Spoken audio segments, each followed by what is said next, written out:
How do we do this? Like, for example, the advocacy, the networking. We can continue and even expand existing regional project cooperation and advocacy, capacity building, production and marketing activities. And we have to do this faster because climate change, the effects of climate change is here and is working very fast and affecting us so very severely. So that's all, and thank you very much.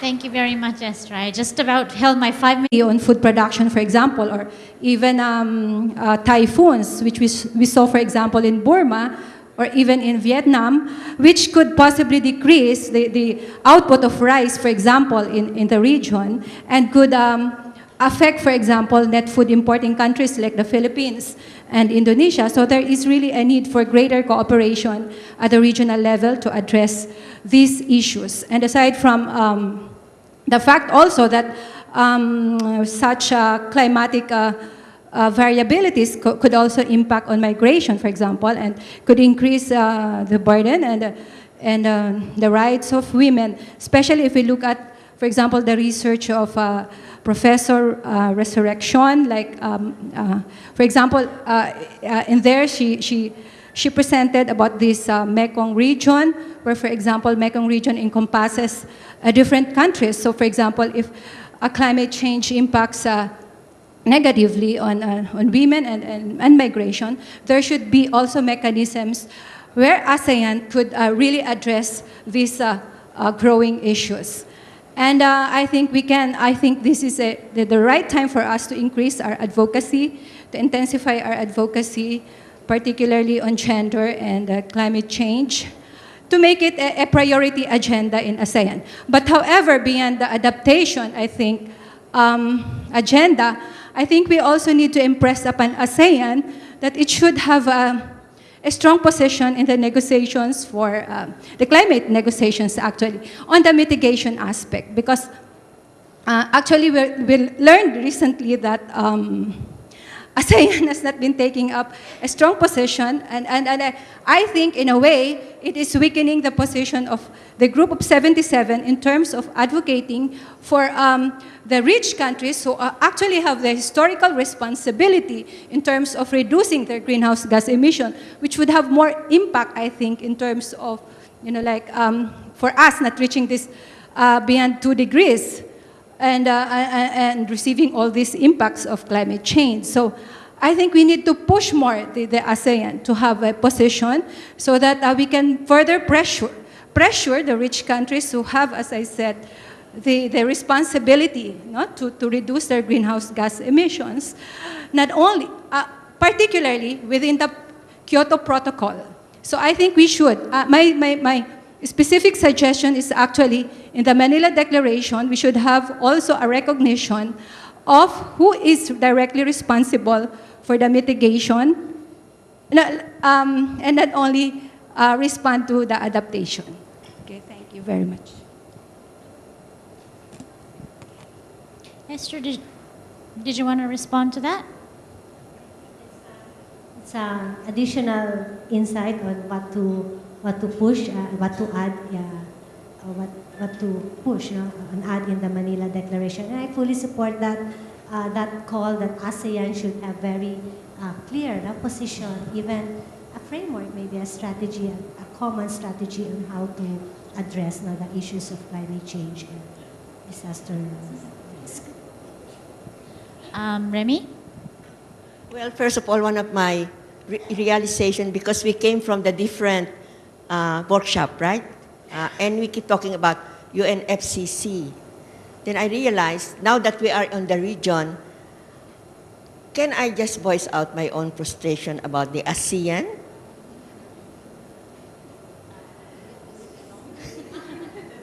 It's slow, really. I think one of the concrete things our group should say is an investigation of how ASEAN really works. I was part of the ASEAN Women's Program as Executive Director of the National Commission on Women. And every project we submitted, it takes them 3 years to approve.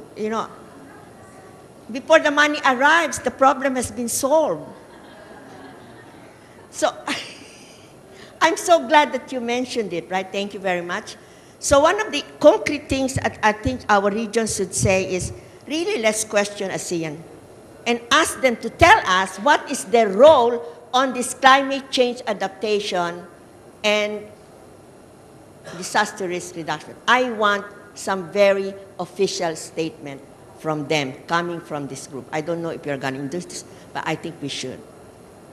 Yes? You're not satisfied, aren't you? I know the group because it came from an we started it all. I belong to the prehistory of NGOs in this region. Before NGOs came, we were there. So I belong to the prehistory.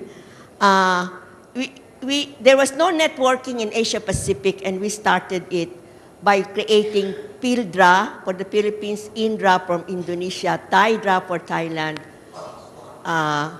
INDRA for Indonesia, and there was the Center for the Rural Center for CENDRAS, Rural Development Resources in Asia, which gave birth to Asia DRA, which is now that gave birth to this farmers group. So it's really a networking, and one of the things I realized listening to you is in our discussion among parliaments, it was like too much on government, right? And of course there was this statement about getting the NGOs and civil society, and I think that's where it's coming from.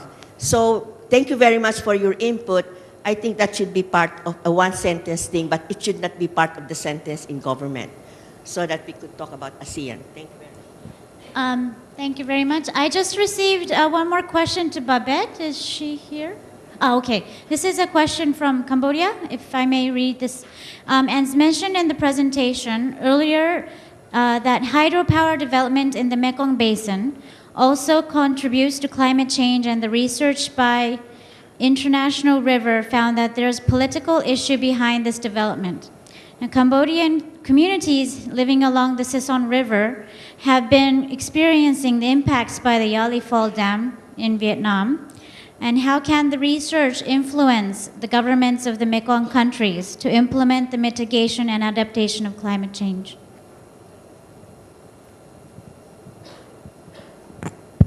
There are many issues being raised here by our Cambodian colleagues. I'm glad you're around.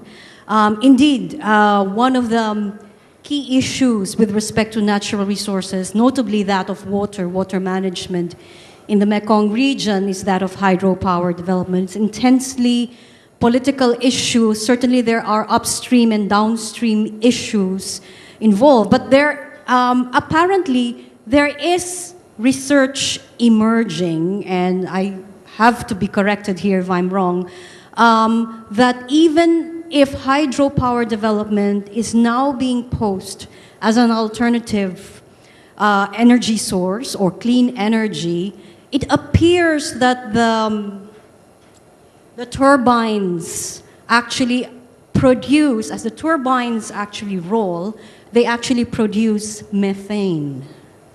So that is emerging research. I heard it last February in a meeting in Hanoi, which was, and this is in response to the next question, which was convened, those of you coming from the Mekong region, which was convened by the Mekong Program on Environment, on Water, Environment, and Resilience, or MPOWER. Now this is a coalition of about 20 research institutes and academic institutions, the Asian Institute of Technology included,